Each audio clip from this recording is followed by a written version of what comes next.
Hello, welcome back to my kitchen. Hello for the first time, and I hope you're having a great day or night, or are going to have a great day or night. I am going to make cookies today. I am a bit bored of making things that take forever. I don't really have a happy medium of just making things that are like a normal time period all the time. I tend to make things that take 10 hours, like marmalade, and then make something that takes 20 seconds. So today we are going to make oatmeal and raisin cookies. The main reason we're making oatmeal and raisin cookies today is because I just really fancy an oatmeal and raisin cookie, and the only place I know that does good ones is Subway, and I don't really want to go to Subway just for a cookie, so we're going to make them. They're really easy, and if you don't already know how to make them, I'm going to show you. So don't really know what else to say about oatmeal raisin cookies. If you don't know what they are, you're going to find out, but you probably know what they are because they're a very normal cookie. So let me show you the ingredients we're going to need for these cookies. Hello! Here are the ingredients that we need. And before I tell you about the ingredients, I will make you aware that the noise that you can hear is my fan oven. That oven is preheating just now to 180 degrees or 160 degrees if you've got a fan oven, or 350 degrees Fahrenheit or gas mark 4. So what you're going to need is raisins, which are in this jug. So we have 100 grams of raisins in this jug. They're sitting in 2 fluid ounces of boiling water.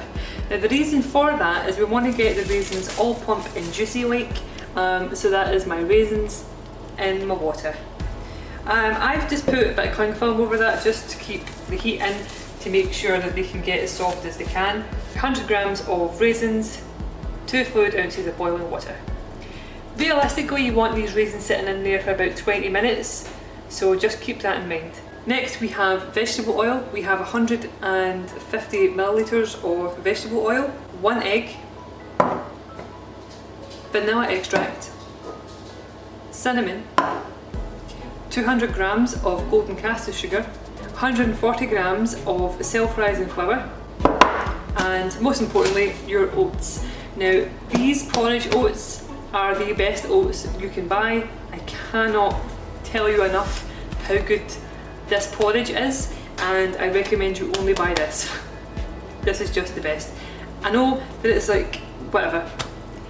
I've tried other porridges, I've tried Quaker oats, I've tried cheaper porridges, more expensive porridges, but this guy, this is your man. This is the one you want. Okay, so that's the ingredients that you need. So now I'm going to show you what you do to make cookies. Okay, so first what you're going to want to do is drain your raisins. Keep in mind these do have to be soaking for about 20 minutes, so make sure they have been soaking for 20 minutes before you drain them. So we'll just peel this off, and I'm just going to drain them in here because you want to keep that water. So I'm going to pour the water back in the jug and then put my raisins in this bowl. So setting them to the side, what you're going to want to do now is take a larger bowl, take your oil and your sugar and give that a good stir.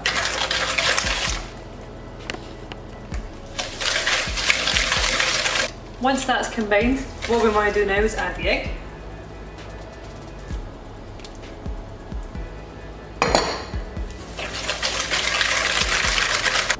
Now that's combined, we're going to add the water that we had left over from the raisins.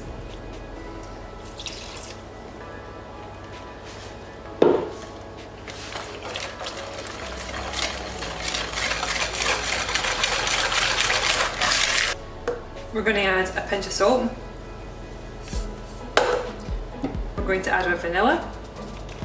That's 1 teaspoon of vanilla. We're now going to add our cinnamon, which is also 1 teaspoon. We're going to give that a shiggle.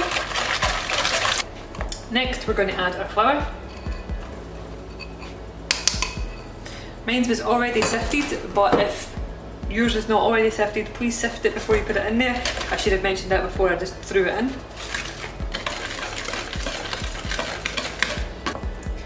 Now we're going to add our oatmeal or porridge oats. This is the porridge oats that I like the most. Again, it's entirely up to you though. You can use what you want. You don't have to use the ones I like. I would just prefer it if you did, because they're the best, but I'm very biased towards this porridge, if someone can be biased towards a porridge, but yeah. So this is only 200 grams, so I'm going to put this bowl in, then another 100 grams to make the full 300. There's my 100. And we'll give that a good start. Now from here, I think what we're going to do is use a wooden spoon, because this is not going to do us any favours.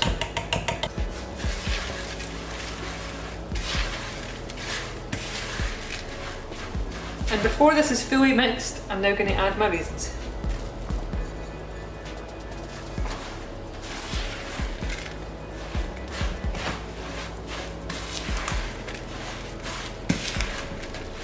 Make sure you're getting right to the bottom of the bowl to get all that lovely gloopiness up. I'm just going to take a spoon and scrape that off the wooden spoon and keep stirring.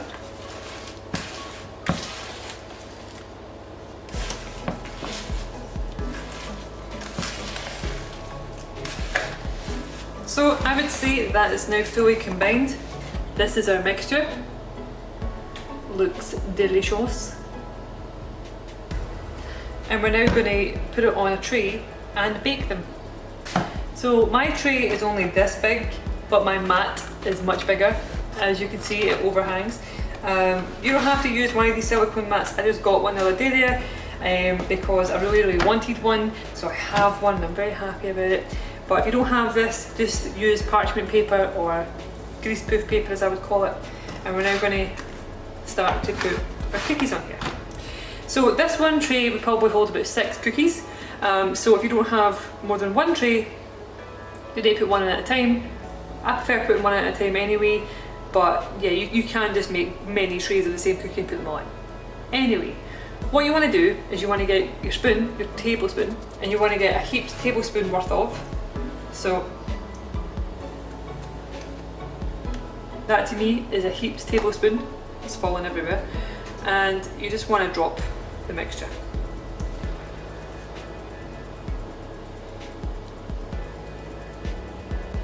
Can you hear that weather outside? You probably can't hear it over my oven, but it is crazy weather outside right now. So, these are my cookies. These are now going to go into the oven for 12 to 15 minutes, depending on your oven and how you feel that day. But these now go in the oven for 12 to 15 minutes, so I'll see you when they come out.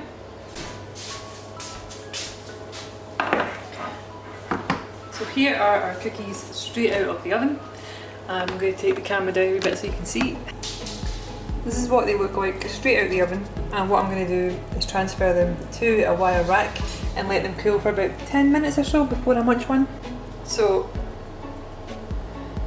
I would not recommend doing what I'm doing just now, but silicone mats are really good at not burning you when you lift them up, but obviously the cookies are very warm. Now these cookies are really big, as you can see. If you want them smaller, just cook them less. These were in for the full 15 minutes. If I wanted to, I could flatten them out a little bit and then they would go in for the 12 minutes, but I like them kind of big and chunky. So these are going to cool now for 10 minutes. While they're cooling, I'm going to put more in the oven. Hello again. So my cookies are now fully cool.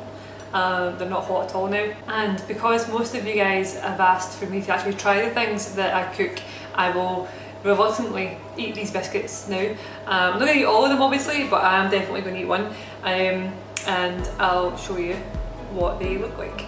So this is the one I'm eating. I thought I was going to focus from there, and then if I break it in half, as I say, it's very thick, and I'm going to have tons of people in the comments saying that's not a cookie, that's like a scone or something. It's not, it's a biscuit. It's a cookie, it's kind of a cake, but not really. So this is how I like them. As I said, you can absolutely take that mixture and flatten it, just cook it for less time. But if you want like a flat, crispy disc biscuit, like kind of a crunchier cookie, just make them flatter. I like them really thick that way. plus 1 cookie is realistically like 2 cookies. So yeah. Believe it or not, I am not a milk duking kind of guy, but I am with these because they're quite stodgy and I prefer them to be duped.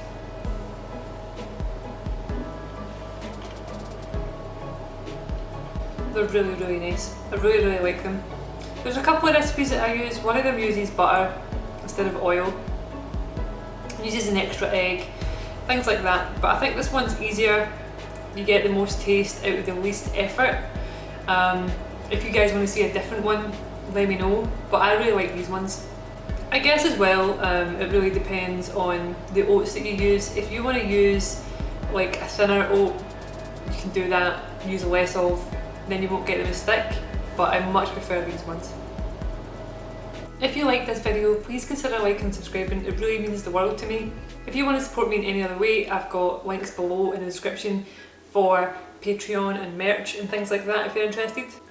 If you make these cookies, please send me a picture, or if you have a recipe that you think I should try, please send me on Twitter, or you can put it in the comments below as well, because I do read every comment. But thanks for coming to watch me make these cookies, and I'll see you later. Bye! Oatmeal raisin cookie time. Teddy's really interested in it. In fact, all the dogs are really interested in it.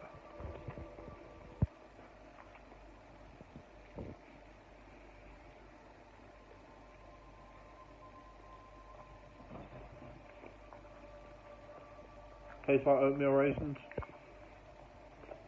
Yeah?